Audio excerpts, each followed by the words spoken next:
ಆಯ್ತು, ಬ್ರಿಟಿಷರು ಹೋದ್ರು, ಅವ್ರ ಜಾಗದಾಗ ನಮ್ಮ ದೇಶದ ಕರಿಯರ್ ಬಂದು ಕುಂತಿದ್ದಾರೆ ಸ್ನೇಹಿತರೆ. 50 ವರ್ಷ ಆಗಿದೆ. ಏನಾಗಿದೆ ದೇಶದ ಪರಿಸ್ಥಿತಿ? ಎಲ್ಲ ದುಬಾರಿ ಆಗಿದೆ. ಶ್ರೀಮಾನ್ ಮೋದಿ ಅವರು 3ನೇ ಸಲ ಪ್ರಧಾನಮಂತ್ರಿ ಹೇಳಿದ್ದಾರೆ ಸ್ನೇಹಿತರೆ. ಎಲ್ಲ ಸುಳ್ಳು ಸುಳ್ಳು ಸುಳ್ಳು. ಮೊದಲನೇ ಸಲ ಪ್ರಧಾನಮಂತ್ರಿ ಆದಾಗ ಹೇಳಿದ್ರು, ನೀವು ನನಗೆ 100 ದಿನ ಕೊಡ್ರಿ, ಭಾರತ ದೇಶ ನಕಾಶ ಚೇಂಜ್ ಮಾಡ್ತೀವಿ ಅಂದ್ರೆ ಸ್ನೇಹಿತರೆ. ಸ್ವಾಮಿ 100 ದಿನ ಅಲ್ಲ, 10 ವರ್ಷ ಅಧಿಕಾರ ಕಳೆದಿದ್ರಿ. ಏನ್ ಮಾಡಿದ್ರಿ ಸ್ವಾಮಿ? ಎಲ್ಲ ಟ್ಯಾಕ್ಸ್ ಮೇಲೆ ಟ್ಯಾಕ್ಸ್ ಹಾಕಿದ್ದಾರೆ, ಟ್ಯಾಕ್ಸ್ ಮೇಲೆ ಟ್ಯಾಕ್ಸ್ ಹಾಕಿದ್ದಾರೆ.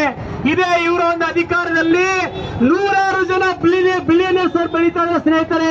ಇವತ್ತು ನಮ್ಮ ಭಾರತ ದೇಶದಲ್ಲಿ ಒಬ್ಬ ಶ್ರೀಮಂತ ಒಂದು ದಿನಕ್ಕೆ 1,000 ಕೋಟಿ ರೂಪಾಯಿ ಗಳಿಸ್ತಾ ಇದ್ದಾನೆ.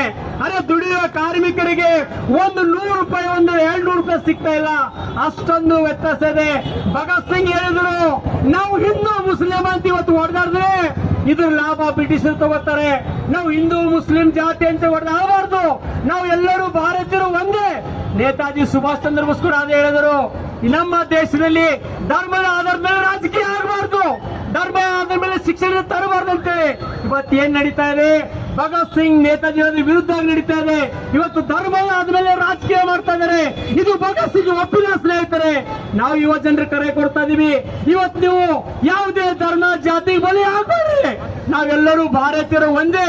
ಅದಕ್ಕೆ ನೇತಾಜಿ ಸುಭಾಷ್ ಚಂದ್ರ ಹೇಳಿದರು, INA ಸೇನೆಯಲ್ಲಿ ನಮ್ಮ ಘೋಷಣೆ ಒಂದೇ. ನೀನು ಮುಸಲ್ಮಾನ್ ಅಂದಿ, ನೀ ಹಿಂದೂ ಅಂದಿ, INA ಸೇನೆ ಇರ್ಲಕ್ಕ ಲಾಯಕ್ಕಿಲ್ಲ. ನಮ್ಮ ಘೋಷಣೆ ಒಂದೇ, ಜೈ ಹಿಂದ್, ನಾವು ಒಂದೇ ಘೋಷಣೆ.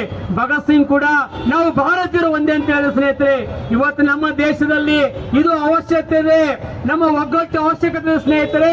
ನಮ್ಮ ದೇಶದಲ್ಲಿ ಇವತ್ತು ಕಾಂಗ್ರೆಸ್ ಆಗಲಿ, JDS ಆಗಲಿ, BJP ಆಗಲಿ ಇಷ್ಟು ವರ್ಷ ನೋಡಿವಿ, ಯಾರೇ ಬಂದರೂ ಕೂಡ ಅವರು ಶ್ರೀಮಂತರ ಪರವಾಗಿ ಅಧಿಕಾರ ನಡೆಸ್ತಾ ಇದ್ದಾರೆ.